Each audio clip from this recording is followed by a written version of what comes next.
We finally solved our drinking water and water maker problems last week, but we were running behind to pick up our crew member in the Dominican Republic. So after a month of island hopping since we left Nassau, and an attempt to leave the Bahamas, tacking into southeasterly winds, we pulled into Georgetown instead. It was a great excuse to check out these beautiful cruising grounds, meet some new people, and pull out my favorite beach game of all time for a gathering with other sailors. Plus, our Patreon crew member was able to change his flights to Georgetown, so there was no more race to retrieve him. But once he was on board, there was no spare time for jet lag, with some rare northerly winds coming to help us travel in the southeasterly direction. And so, since there is no better cure for jet lag, like some stormy weather, 3-hour watch shifts, and rough seas, we were off.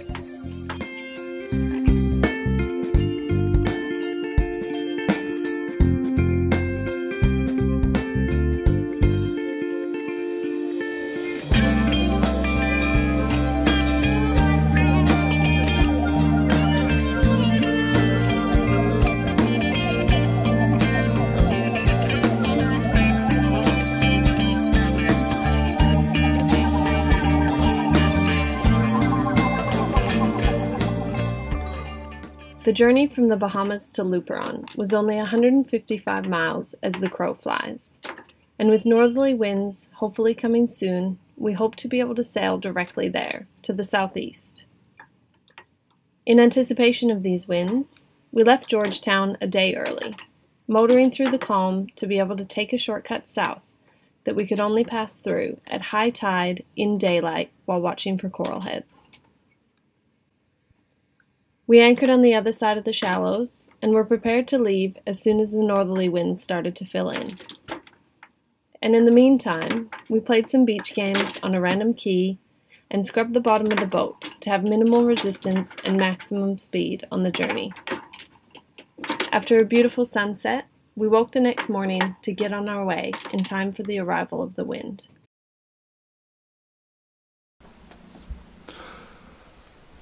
It's an absolute glass out here this morning at J.A.K. The northerly blow hasn't come through yet, so we're just waiting.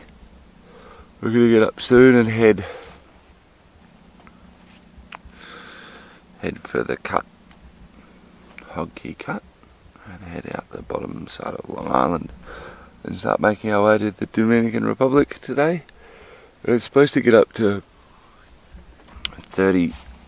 around 30 knots in a couple of hours. So at the moment it's just absolute glass, which is lovely, but it also means that we can't really sail yet. So we might have to chuck in a little motor this morning. We had about 20 miles to get through the cut from where we are here, and then we should be, by then the wind should be up and we should be able to sail. Should be on our way. I mean, today's Wednesday. We should be in Dominican by Saturday if everything goes well. Oh, I think we might need some coffee though. And so we departed, motoring at first until the winds came. And at the first hint of enough wind, we happily prepared to raise the sails and shut off the motor. But with northerlies comes clouds, and with clouds comes rain. So I grabbed my raincoat for my first shift at the helm, Zach found shelter inside, and John grabbed our biodegradable boat wash, giving the deck its first freshwater rinse in far too long.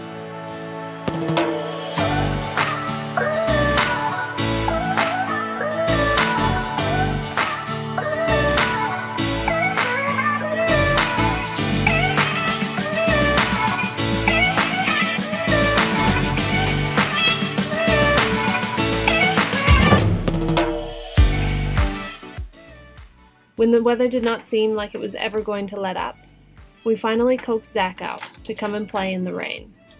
And he made it just in time for the end of the torrential downpour before the rain stopped and the action started.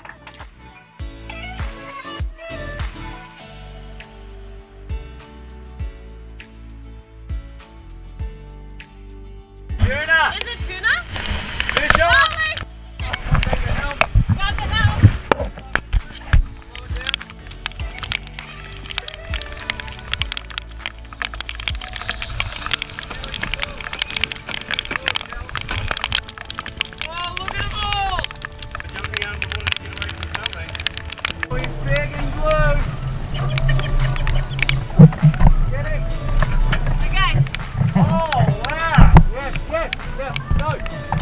Yes! I did it! In the boat, in the boat! In the boat! Yeah! Okay, leave that there. Okay. Terry the tuna, look at him. Look at the way these sit right in flat. He's got a little Groove for it. groove. And in the back, Wow. it sits dead flat. That's so cool. And these are how they make little minute adjustments to the way they swim. Feel how warm he is. Oh my god. He like swum that hard that he's warm. Do you want to feel how warm he is? Wow. Even though my gaffing had improved since the US, this catch was far from perfect. Dragging both a hand line and a trolling line meant that our efforts to slow the boat down to reel in the fish by turning up into the wind resulted in our hand line getting wrapped around the propeller. Oh well, an easy fix and a good excuse for a saltwater shower in clear blue water a few thousand feet deep before the night set in. Our boat just sounds like it's falling apart when we sail in conditions like this. Like, you know, it's not super strong, and if you're up on deck, it's like quiet, but it's so noisy down here. Morning, day 2. Kelly's really sick.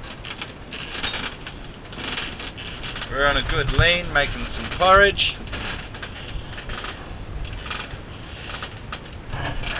Zach's out funning outside enjoying his holiday. I think not. With the northerlies leaving us as quickly as they came, our dreams of sailing directly to the Dominican Republic were gone, and we began the slow and painful process of tacking, making the decision to split the trip into 2 with a pit stop at Great Inagua Island. With rough seas and everybody feeling pretty average, it was a great reward to pull in out of the weather to rest and treat ourselves with a big tuna dinner. And, with an affordable spot on the docks for only $10 a night, we were able to stay for 2 days until the seas had settled, giving us time to explore the island's abandoned lighthouse. Gotta Show us how you do Terry's. So you refried beans and your rice sticks to your beans, and then you get your terry and you trap them on the fork with a tomato. What do you reckon? That's pretty good. Yeah. Say thank you, Terry. Thanks, Terry. Thank you for giving your life. Terry. Thank you for giving your life. It's a delicious life.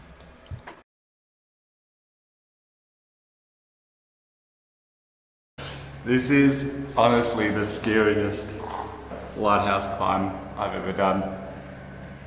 There's holes in the floors, there's rotten stairs. Whoa.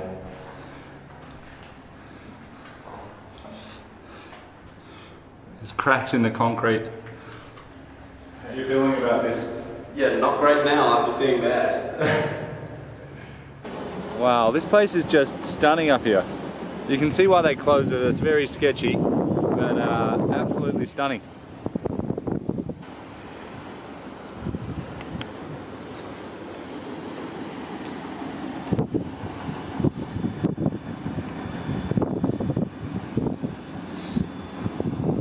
Thoughts? Pretty high up. And a very old building.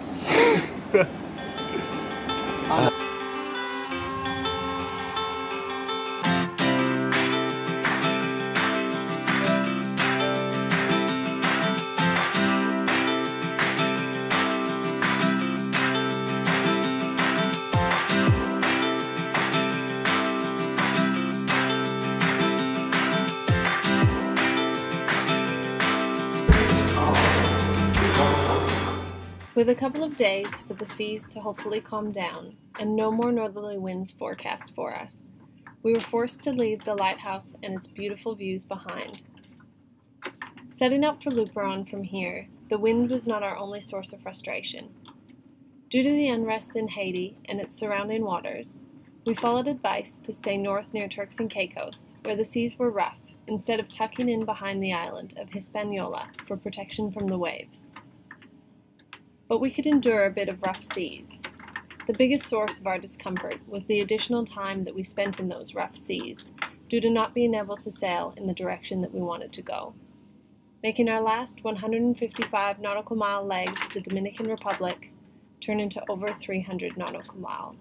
Now we're back into the trade winds, so now we're headed southeast with southeast winds and mostly east winds, I guess, but just zigzagging like crazy. And every zigzag you think, well, we can point more towards the Dominican when we turn, and then you turn way past it. You're going 25 miles one way, 25 miles another way, and making like 8 miles towards your destination, it feels like. And yeah, it's just not fun, and you're just a bit over it. So as you can see, this is ridiculous. Like, it's so rough. And we normally sleep in the pilot berth, but the pilot berth is leaking, so we're in the V berth. Zach's bed is dry, so Zach's sleeping in the quarter berth. And yeah, it's like, this is the first time I've been downstairs today. We left at about 7 a.m. and it's 2 in the afternoon, so it's quite enjoyable until you come downstairs. And John cooked lunch, so he's feeling a bit crook. We kind of had a late lunch in the hopes we don't really need to do a dinner, we can just sort of snack, so we'll just try to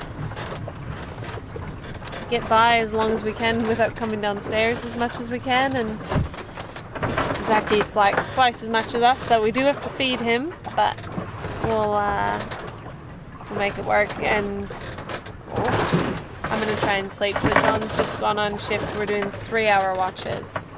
And so I've got John and then Zach. John just took over from me. So I've got 6 hours to sleep. And when I'm sleeping down here, I don't feel sick, but ask me to do anything else or go pee or cook or anything, and I feel pretty crook. So I'm just going to take a quick look at the map before I go to sleep and see how we're going. So yeah, welcome to the boat. Underway. It's terrible. It's so bad.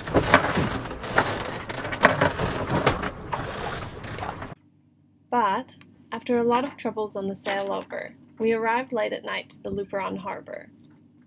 Waking up early the next morning to get started cleaning up after all the sailing chaos and trying to figure out what went wrong with our propeller. What's happening, boys?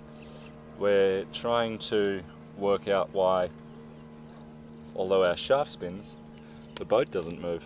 I think Zach sabotaged it because he didn't want to continue sailing with us, and he's like, oh god, okay, I bet you Had enough. I guess you're stuck here. The prop is not engaging for some reason, and we're trying to work it out. It could either be a lack of propeller. Hopefully not. That would be worst case scenario.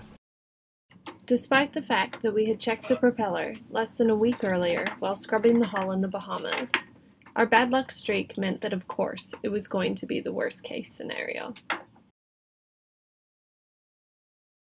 The list of things on top of the newly missing propeller was long, and despite wanting to get started, we knew that we first had to check into the Dominican before we could begin looking for supplies to sort everything out.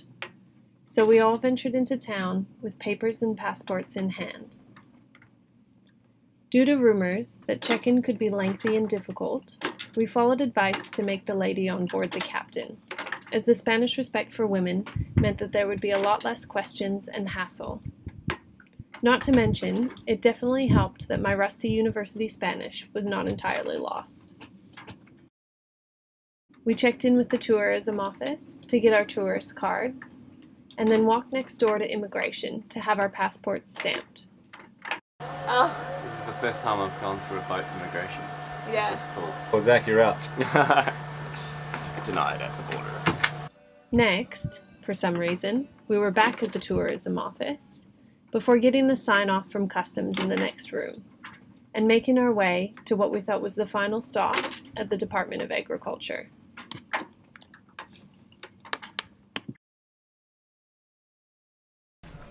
Okay, that's 4 rooms done. We've done Watch out for the puddle. tourist office, immigration, customs, and agriculture. And now we have to go to the commandant at the Navy to just say we're here. Apparently it's no more money. We're done paying. It was a little more than we expected, but maybe because we had a third person, I'm not really sure. But it was Well, we did the maths. It was only $20 more than I thought. Plus a tip. Why plus a tip? Because the only reason we paid $20 more is because they didn't have change. No, but I've heard that there's harbor fees and stuff as well, but I'm not sure. Like people have said there some harbors have fees, some harbors don't, and I've read that, but then everybody always says it was $120. So I don't know. Final stop, and then we can go get a empanada for breakfast. Oh my god, I'm so hungry. How do you say breakfast? Breakfast is desayuno. Desayuno. Desayuno. Desayuno. Desayuno. Yes. Thank goodness for Kelly's Spanish, because we would not have got through that. We sucked. Final check-in. 5th place, and then we're done. And then breakfast. I want a burrito so badly. I'm so hungry. And this building And smells this like place freshly smells like baked goods. It's driving me crazy. Yeah, me too. I might die. Oh, el comandante was not in. How do you say not in? No está aquí. He's No not está here. aquí. El comandante no está aquí. So we'll come back in 3 hours or so after we've got something to eat because we're starving. We all survived until we found some cheap and delicious burritos of some sort, and made our way back to the boat for Zach to put up the Dominican Republic courtesy flag after arrival and check-in to his first ever foreign country by sailboat.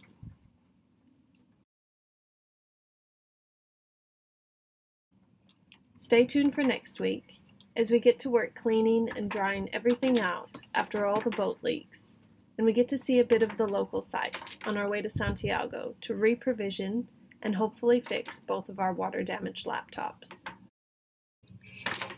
Back at the boat, we get started on the huge list of repairs, but we also make time for fun, with the boys discovering that Dominican beer is $1 per liter, and the happy coincidence that we've arrived to Luperon just in time for Carnival and a proper welcome to the country. Bienvenido a República Dominicana.